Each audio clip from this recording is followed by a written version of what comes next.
Thursday TOURSday here at Warner Brothers Records. We're celebrating. We're in the merch department. This is one of my favorite places to come hang out, really in the music industry, because I feel like if you're an artist, you should be an artist in every sense of the word. And going to shows and finding out if your favorite band has cool merch is such a big part of everything. Now, break down for me, Dan, like the different strategy and styles behind shirts. Like I was talking to you about my favorite My Chemical Romance shirt, and you're like, oh, the 3/4 jersey tee? You know, what else is like really popular or like new styles you're trying out in here? If you want to give us a little tour of the merch wall. Well, a lot of things that have been going on over the last couple of years is definitely things that are considered distressed or vintage looking. Vintage looking stuff is just, you know, the wave of popularity is still going and going and going. So I totally have this shirt and I love it, by the way. Right. People like stop me on the street when I wear this. That's a brand new shirt too. So, or something like a band like Surfer Blood, you know, this is a brand new band shirt. You know, we're trying to make it look like it's already like 10 or 20 years old right out of the gate.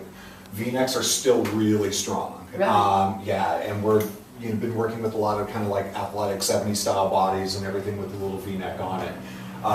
When I was at Hot Topic, one of the things that I was frustrated most was there were no girls' tees. Oh, yeah. And so, you know, coming over here, we really made sure that, you know, we constantly try to give the girls as much as we possibly can. So when you're at a band like Never Shout Never, it's really all about the girls. Give them as much, you know, as many girls' items as you possibly can. But also, you know, on something like Jason Derulo going outside of the box. That's cool. Really bedazzling it up, you know, putting a lot of metallic foil treatments on it. Jewels on the side of the head. Is that a shirt under? Is it connected? Oh yeah. Nope, there's a shirt underneath too. So it kind of works in the whole kind of spotlight, you know, kind of vibe that Jason has. Devo is something you can really kind of go crazy on, because if you look, like these panels, you know, are kind of, you know, really kind of different and everything, and it takes a lot of different screen printing to make it happen. Also, putting little domes on the side. All sorts of different things, you know. There's a track jacket that also comes along with this, and, you know, again, embroidered domes on the side and stuff like that. Devo, I wish I had it here, but Devo, we actually have a shirt that has a square collar. Oh, wow. That were things that the band designed 15 years ago. Recreating old merchandise is one of my favorite things to do, and you know, if you look at a lot of the old merchandise that happened back then, those shirts are completely falling apart. Yeah. So it's fun to kind of bring those things back. Now, if you were a new band and maybe weren't on a major record label, like you were just taking your van out on the road and you wanted to get some shirts going, what's the best advice? Because there's so many huge companies, you have to do limited runs. I know the more colors you print, the more expensive it is. Like, start with the basics. Yeah. That's what I always tell everybody, is start with the basics. Only take out a couple of t-shirts, figure out who your fans are. Once you get your couple of tours under your belt and you really understand who your fans are, then start elaborating and then start going further out. Just take out 2 t-shirts and a lithograph, call it a day. Yeah. And the other thing, if you're a new band, take music. Because a lot of times brand new bands that are going out and playing places for the first time have a greater potential of selling music than they actually do merchandise. Yeah. And I push that on every one of our bands.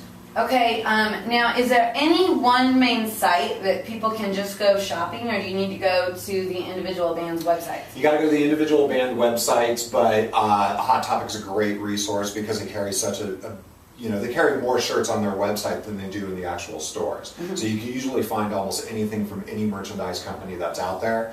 There's a lot of merchandise companies also who will have a superstore.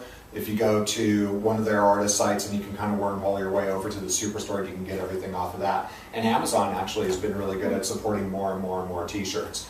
Another place is Old Glory. Old Glory is also another superstore, just tons of merchandise. But usually if you want the best selection of the biggest stuff and you want everything that that band has, go to their website. And last question, since you are the main man behind all the gear, is there anything that you're like designing up, mocked up at the factory that 98.7 listeners might be really excited about this coming?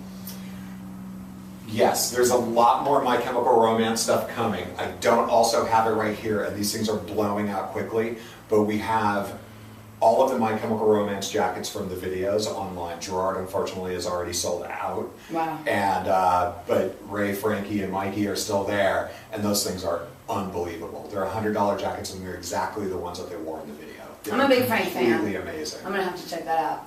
Frank's is the best. It's really cool. Good. Thanks so much for taking the time, and we're gonna keep talking and figure out how we can hook up some Rock-a-holics for Thursday TOURSday in the merch department in 98.7.